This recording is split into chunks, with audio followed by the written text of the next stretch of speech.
Boxing update, ang gaganda po na may kinakasang laban ni kamahalang Turki Al Sheikh at ibabalita ko na rin po sa inyo ang maiinit na kaganapan sa mundo ng boxing. Unahin na po natin ang mega showdown sa pagitan ni Terence Crawford at Canelo Alvarez. Kamakailan nga ay naibalita na nagkasundo na po ang magkabilang kampo na maglaban sa paparating na September. Sa tulong po yan ni kamahalang Turki Al Sheikh. Ito ang isa sa matinding laban na dapat abangan ngayong taon. Dahil matagal na pong gustong makalaban ni Terence Crawford itong si Canelo. Ayon po kay Crawford ay gugulatin daw niya ang mundo at tatalunin si Canelo.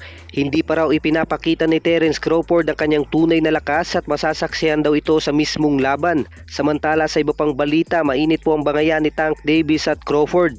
Dahil ayon po kay Tank Davis ay hindi daw siya gagaya sa mga boksingerong sumasamba o lumalapit kay Turki at humihingi ng tulong, maikasalang ang mga laban na may malalaking bayad. At sinabi pa ni Tank Davis na hindi daw legacy ang habol ni Crawford kundi malaking pera. Dahil manalo man o matalo si Terence Crawford ay limpak-limpak naman na salapi ang maiuuwi nito. Sa madaling salita, pera lang ang habol ni Crawford at dahil sa laki ng bayad na makukuha ay pwede na itong magretiro. Agad naman itong pinuna ni Terence Crawford at sinabing nagtatampo daw si Davis dahil hindi daw imbitado sa nasabing event.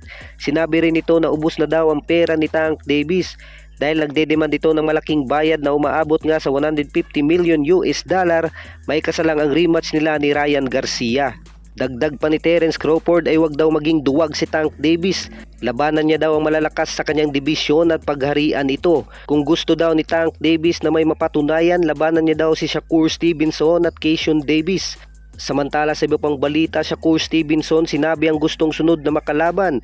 Ayon sa panayam nito sa Ariel Helwani Channel, gusto niyang isunod si Vasily Lomachenko at Tank Davis.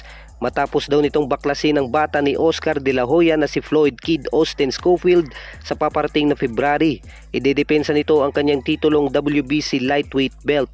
Kasado na rin po ang bakbakan sa pagitan ni Conor the Destroyer Ben at Chris Eubank Jr. at ito po ay gaganapin sa UK. Para sa legit boxing news, huwag kakalimutang mag-like, subscribe at pindutin ang ating notification bell button para updated ka sa mga bago nating videos. Maraming salamat po.